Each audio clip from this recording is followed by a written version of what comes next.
Hello, fellow groovy gamers.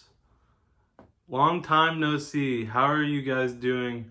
I want to apologize for my absence in my YouTube videos.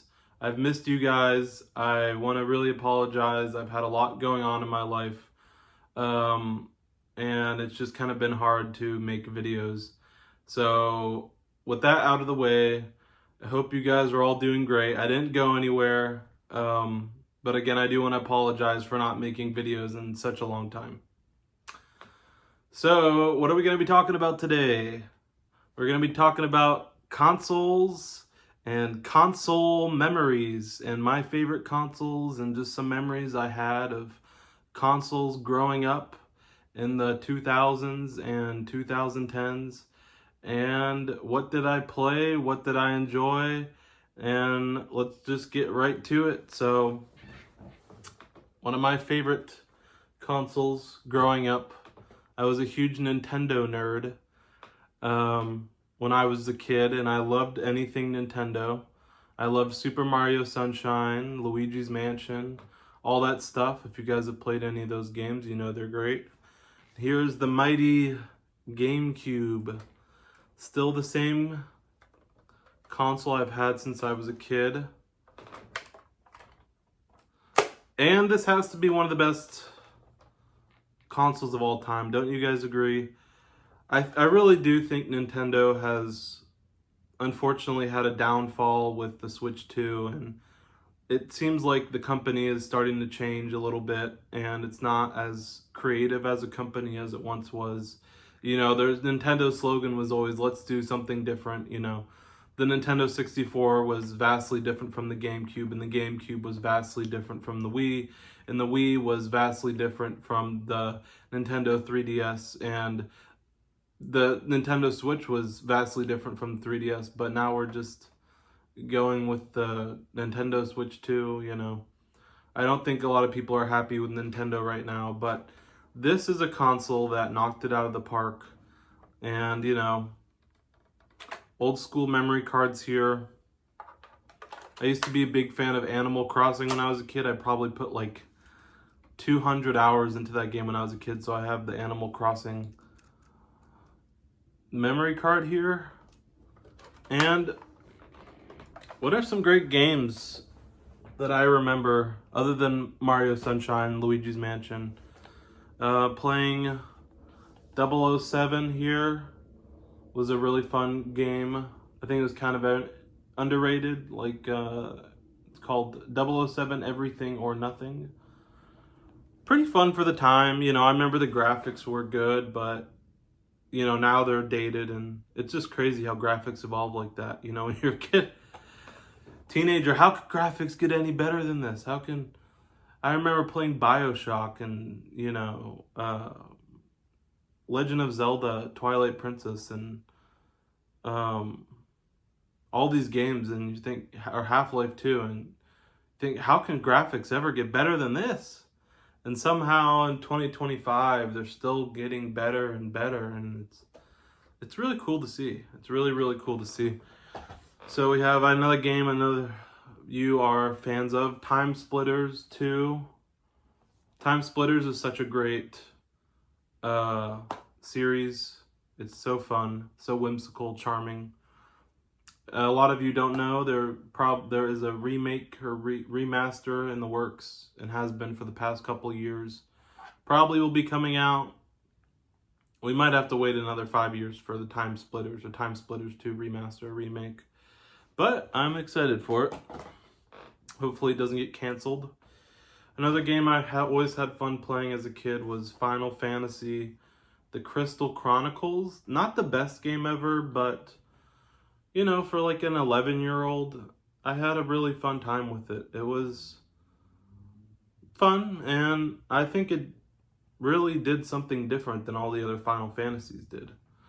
Anyway, I have a game. I was always a huge fan of The Simpsons growing up. My parents would tape Simpsons episodes on TV, and I would rewatch them on VHS. I probably sound old saying VHS, but I always loved Simpsons, so I spent a lot of time playing The Simpsons Hit and Run, which is such a fun kind of like, you know, GTA cartoony clone.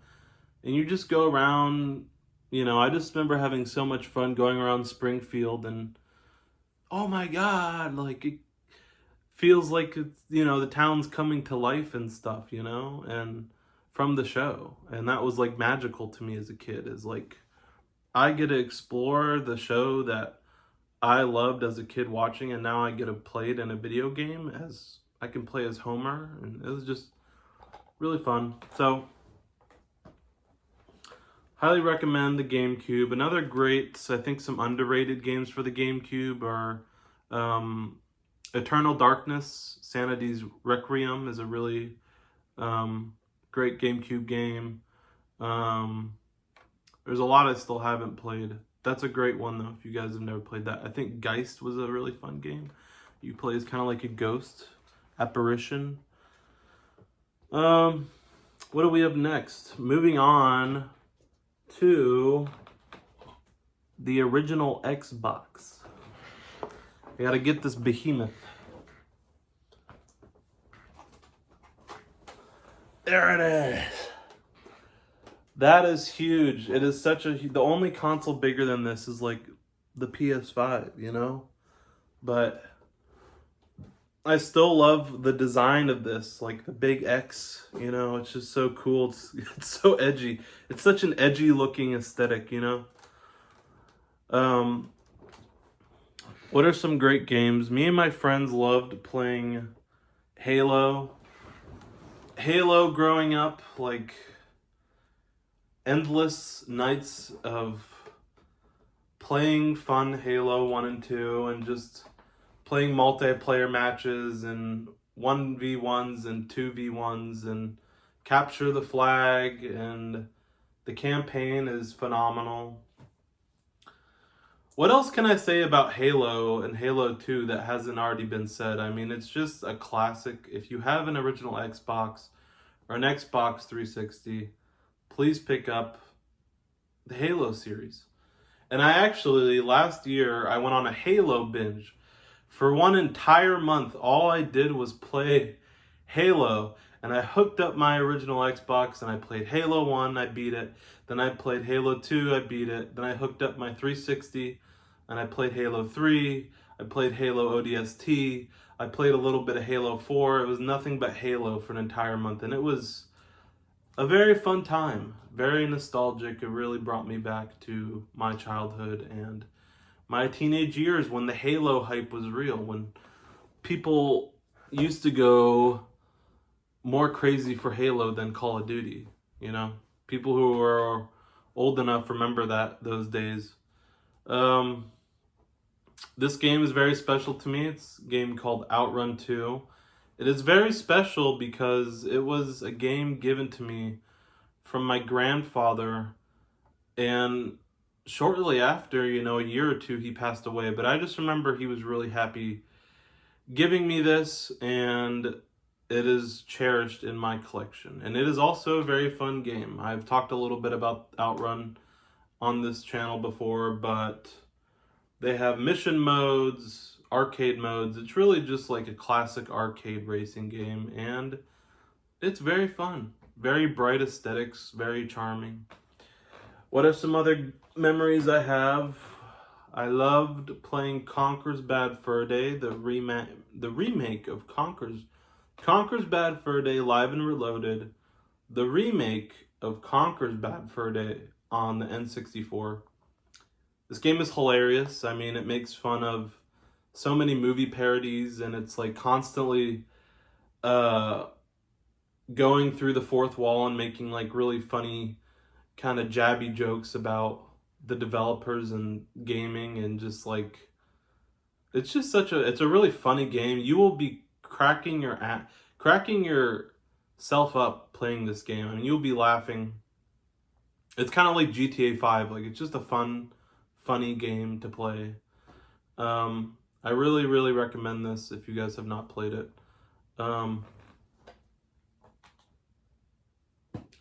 Next up, the one and the only Fable This game is fantastic. You can be good or evil.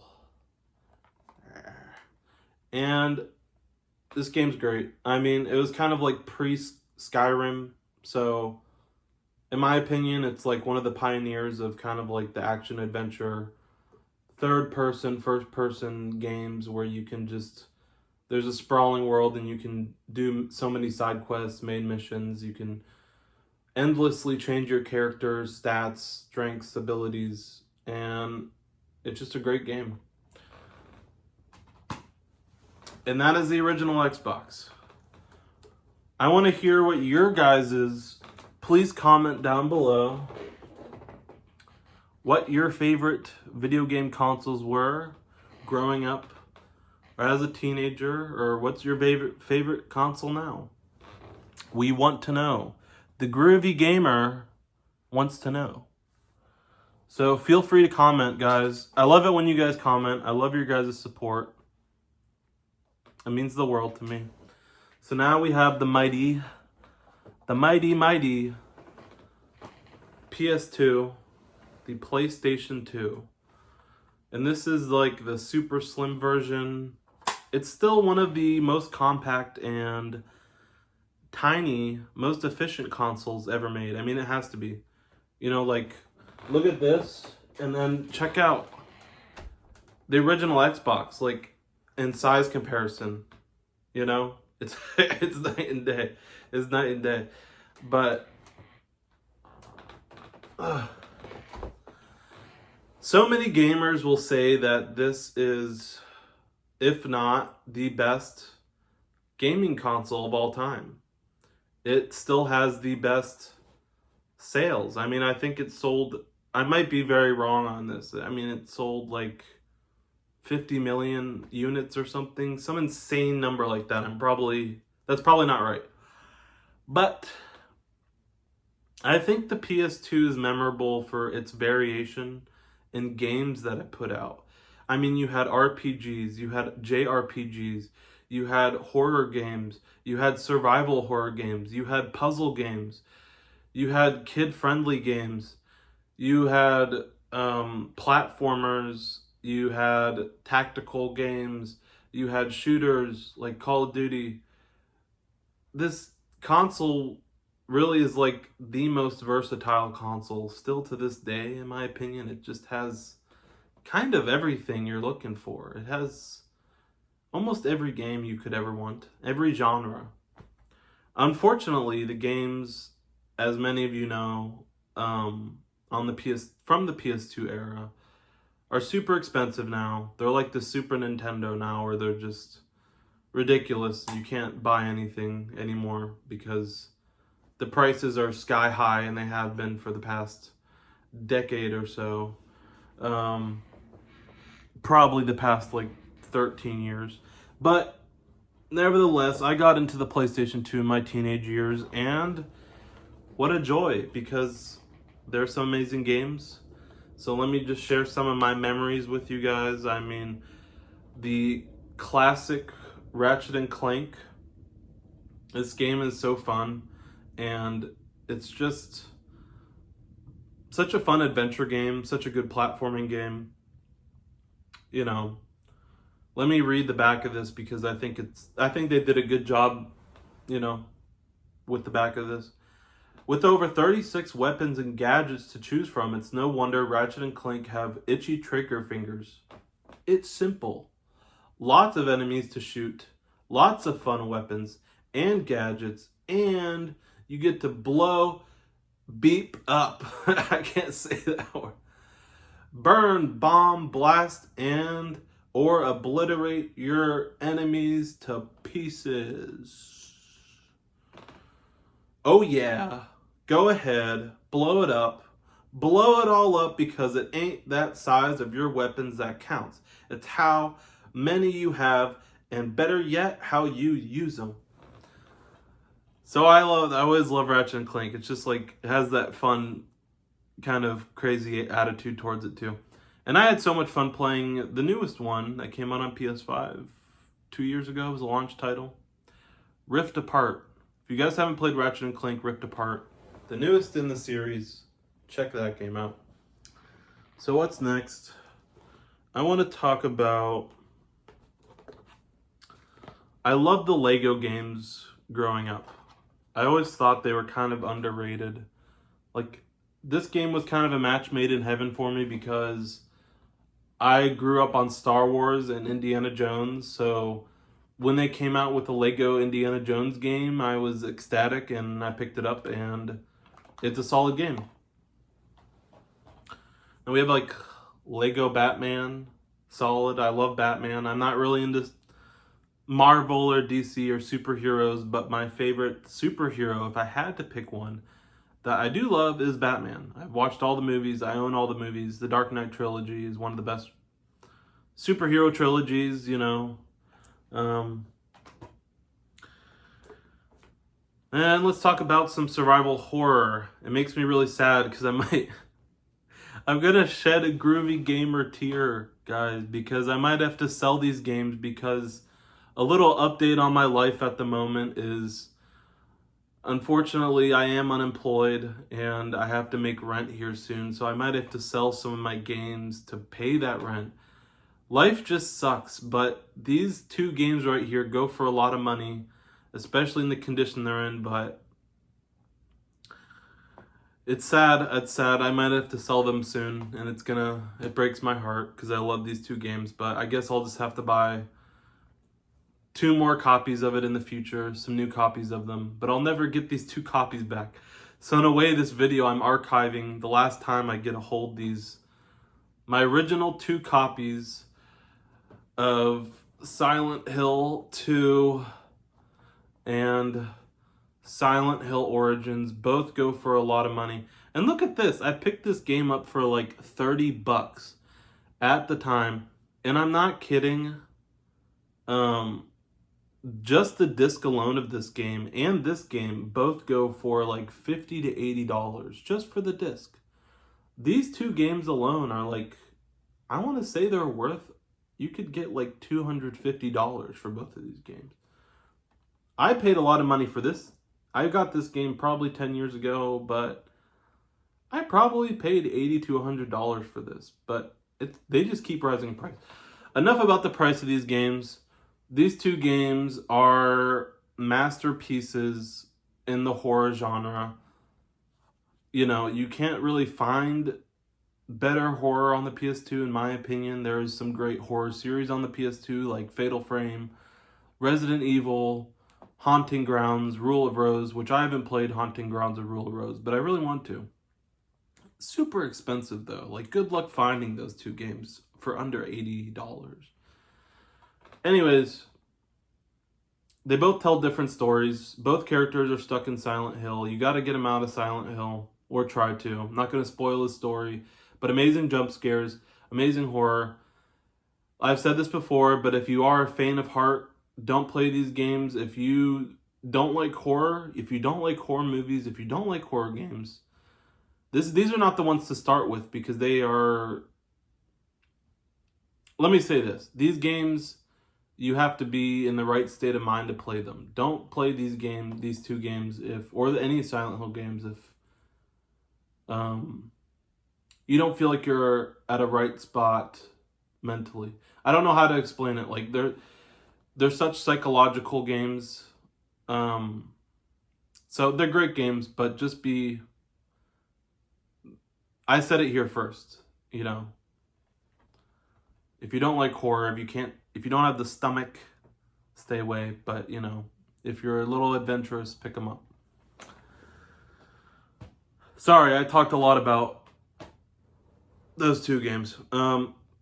This game I have a lot of memories with because when I first rented my first apartment here, which is here, apartment I'm in now, I only had no furniture, almost no furniture, I couldn't afford a flat screen TV, so I had to get my old CRT, and I had almost nothing, but I had my PS2, and I think this was like the first video game I ever played in this apartment, and I have such great memories with it.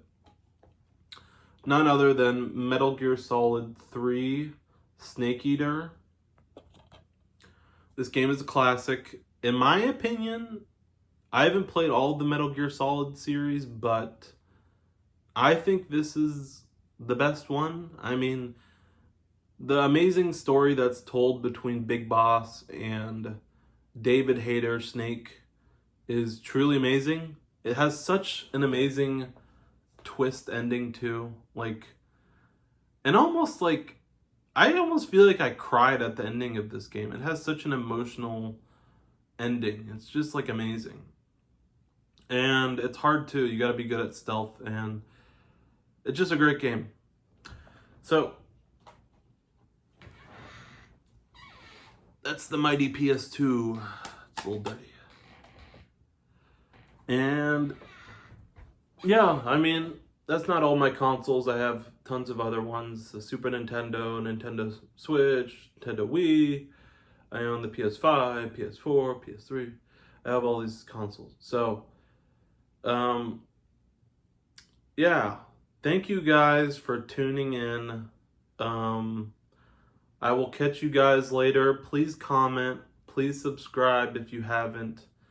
And like the video, please. And I appreciate all your guys' support. Keep it groovy. Have a good day and have a good week.